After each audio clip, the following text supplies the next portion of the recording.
ಗಾಂಧಿನಗರದಲ್ಲಿ ದಿನಬೆಳಗಾದ್ರೆ ಸೃಷ್ಟಿಯಾಗೋ ಅದೆಷ್ಟೋ ಗರಂ ಗರಂ ಗಾಸಿಪ್ಗಳು ಕೇಳುಗರನ್ನ ಒಮ್ಮೊಮ್ಮೆ ಬೆಚ್ಚಿ ಬೀಳಿಸುತ್ತೆ. ಆದ್ರೆ ಕೆಲವೊಂದು ಅಂತಹ ಗಾಸಿಪ್ಗಳು ಪ್ರೇಕ್ಷಕರಿಗೆ ಸಂತೋಷ ಕೊಡೋದು ಉಂಟು. ಇಲ್ಲಿ ಹುಟ್ಟೋ ಗಾಸಿಪ್ ಸುದ್ದಿಗಳಲ್ಲಿ ಯಾವುದು ನಿಜ ಯಾವುದು ಸುಳ್ಳು ಅಂತ ಹುಡುಕೋದು ಕಷ್ಟ.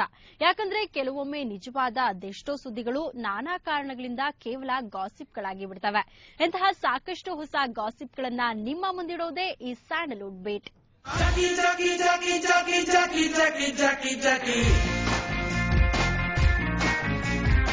ಜಾಕಿ ನಂತರ ಪುನೀತ್ ಹಾಗೂ ನಿರ್ದೇಶಕ ಸೂರ್ಯ ಸೆಕೆಂಡ್ ಕಾಂಬಿನೇಷನ್ನ ಅಣ್ಣಾ ಬಾಂಡ್ ಶುರುವಾಗುವ ಮುನ್ನವೇ ಸಾಕಷ್ಟು ಕುತೂಹಲಗಳನ್ನ ಸೃಷ್ಟಿಸ್ತಾ ಇದೆ.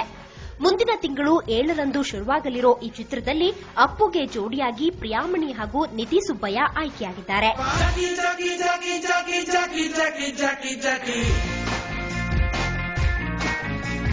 ಪ್ರಿಯಾಮಣಿ ಈ ಹಿಂದೆ ರಾಮ್ ಚಿತ್ರದಲ್ಲಿ ಪುನೀತ್ ಜೊತೆಗೆ ನಟಿಸಿದ್ದರು. ನಿಧಿಗೆ ಪುನೀತ್ ಜೊತೆ ಇದು ಮೊದಲ ಸಿನಿಮಾ. ಇತ್ತೀಚೆಗೆ ಪುನೀತ್ ಸಿನಿಮಾಗಳಲ್ಲಿ ಇಬ್ಬಿಬ್ಬರು ನಾಯಕಿಯರು ಇರೋದು ಸ್ವಲ್ಪ ವಿಶೇಷದ ಸಂಗತಿ. ನಂದಿನಿ ನಿಂಗೋಸ್ಕರ ತಾರಸಿ ಮೇಲೆ ಕಾಯ್ತಾಳು ನೋಡು. ಲೂಸ್ಗಳ ಏನ್ ಅನ್ಕೊಂಡ್ಬಿಟ್ಟಿದ್ದೀರಾ? ನಾನು ಹೆಂಗೋ ಒಂದ್ ಹುಡುಗಿನ ಹೋಗಿ ಪ್ರೀತಿಸ್ತಿದ್ದೀನಿ ಅಂತ ಹೇಳಕ್ಕಾಗತ್ತೆ? ರಘುಗೆ ತಮ್ಮ ಕಣ್ಣಲ್ಲಿ ನಿಜವಾಗ್ಲೂ ಪ್ರೀತಿ ಕಾಣಿಸ್ತಂತೆ. ನಾವು ನಿಮ್ಗೆ ಹೆಲ್ಪ್ ಮಾಡ್ಬೇಕಂತೆ. ಮಾಡು ಕ್ಯಾಮ್ ಇಲ್ಲ ನಮಗೂ. ಇದು ಸರಿ ಇಲ್ಲ. ನಂಗ್ ಲವ್ ರೊಮ್ಯಾನ್ಸ್ ಅಲ್ಲಿ ಇಂಟ್ರೆಸ್ಟ್ ಇಲ್ವೋ? ಆಯ್ತು ಬಿಡು, ರಘುಗೆ ಹೇಳ್ಬಿಡ್ತೀನಿ ಕ್ಯಾನ್ಸಲ್ ಮಾಡುವಂತ. ರಘು ದಿಗಂತ್ ಅಭಿನಯದ ಲೈಫು ಇಷ್ಟೇನೆ ಹಿಟ್ ಆಗಿದ್ದೇ ತಡ ಚಿತ್ರದ ನಿರ್ಮಾಪಕ ಜಾಕ್ ಮಂಜು ಈಗ ವೈಫು ಇಷ್ಟೇನೆ ಅನ್ನೋ ಸಿನಿಮಾ ಮಾಡಲು ಯೋಚಿಸ್ತಾ ಇದ್ದಾರೆ. ಜೊತೆಗೆ ಚಿತ್ರದ ಕತೆ ಕೂಡ ತಯಾರಾಗ್ತಿದೆಯಂತೆ. ಈ ಸಿನಿಮಾವನ್ನ ಲೈಫು ಇಷ್ಟೇನೆ ಚಿತ್ರದ ಪವನ್ ನಿರ್ದೇಶನ ಮಾಡುವ ಸಾಧ್ಯತೆ ಇದೆಯಂತೆ. ಆದ್ರೆ ಇಲ್ಲಿ ವೈಫ್ಗೆ ಗಂಡನಾಗಿ ಯಾವ ನಾಯಕ ಬರ್ತಾನೆ ಅನ್ನೋದು ಮಾತ್ರ ಇನ್ನೂ ಡಿಸೈಡ್ ಆಗಿಲ್ಲ.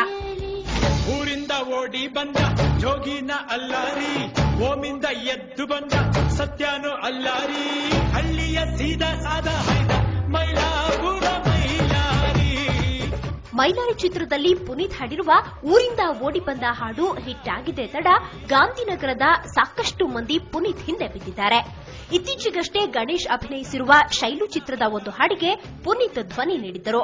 ಈಗ ಲೂಸ್ ಮಾದಾನ ಸಿದ್ಲಿಂಗು ಸಿನಿಮಾದ ಒಂದು ಹಾಡನ್ನು ಕೂಡ ಪುನೀತ್ ಹಾಡ್ತಾ ಇದ್ದಾರೆ.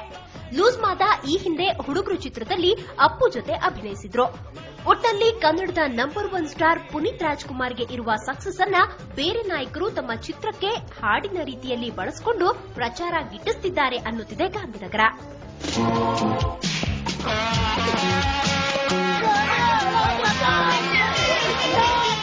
ಕೋಟೆ ಚಿತ್ರದ ಮೂಲಕ ಸ್ಯಾಂಡಲ್ವುಡ್ನಲ್ಲಿ ತಮ್ಮನ್ನ ಗುರುತಿಸಿಕೊಂಡ ನಿರ್ದೇಶಕ ಶ್ರೀನಿವಾಸ್ ಪ್ರಭು ಈಗ ದಂಡೂಪಾಳ್ಯ ಅನ್ನೋ ಸಿನಿಮಾ ಡೈರೆಕ್ಟ್ ಮಾಡ್ತಿದ್ದಾರೆ. ಈ ಹೆಸರು ಕೇಳ್ತಿದ್ದಂತೆ ಸಾಕಷ್ಟು ಜನರ ಮುಖದಲ್ಲಿ ಭಯ ಉಂಟಾದ್ರೆ ಇನ್ನೂ ಕೆಲವರು ಮನಸ್ಸಲ್ಲೇ ಶಪಿಸ್ತಾರೆ. ಆದ್ರೆ ಶ್ರೀನಿವಾಸ್ ಮಾತ್ರ ಈ ದಂಡೂಪಾಳ್ಯ ತಂಡದ ಹಿಂದಿರುವ ಕಟು ಸತ್ಯವನ್ನ ಬಿಚ್ಚಿಡಲು ಹೊರಟಿದ್ದಾರೆ. ಜೈಲಿಗೆ ಭೇಟಿ ನೀಡಿ ಈ ತಂಡದವರನ್ನ ಮಾತನಾಡಿಸಿ ಬಂದಿದ್ದಾರೆ. ಅಮಾಯಕರಿಗೆ ಅಪರಾಧಿ ಅನ್ನೋ ಪಟ್ಟ ಕಟ್ಟಿದ್ದಾರೆ ಅನ್ನೋದು ಈ ತಂಡದ ವಾದ. ಈ ಚಿತ್ರದಲ್ಲಿ ದಂಡೂಪಾಳ್ಯ ತಂಡದ ನಾಯಕರಾಗಿ ಹಿಂದಿಯ ಮಕ್ರಂದ್ ಅಭಿನಯಿಸ್ತಾ ಇದ್ದು, ಇವರೊಂದಿಗೆ ರವಿ ಕಾಣೆ, ಪೂಜಾ ಗಾಂಧಿ ಹಾಗೂ ಇನ್ನಿತರರು ಪಾತ್ರಧಾರಿಗಳಾಗಿದ್ದಾರೆ. ಸದ್ಯದಲ್ಲೇ ಚಿತ್ರೀಕರಣ ಶುರುವಾಗಲಿರೋ ಈ ದಂಡೂಪಾಳ್ಯ ಕನ್ನಡದ ಜೊತೆಗೆ ತಮಿಳಿನಲ್ಲೂ ಚಿತ್ರಿತವಾಗಲಿದೆ. ಇವಿಷ್ಟು ಇವತ್ತಿನ ಸ್ಯಾಂಡಲ್ವುಡ್ ಬಿಟ್ನಲ್ಲಿ ನಮಗೆ ತಿಳಿದು ಬಂದ ಸುದ್ದಿಗಳು. ಸಂದೀಪ್ ಎಂಟರ್ಟೈನ್ಮೆಂಟ್ ಬ್ಯೂರೋ, ಸುವರ್ಣ ನ್ಯೂಸ್ 24/7.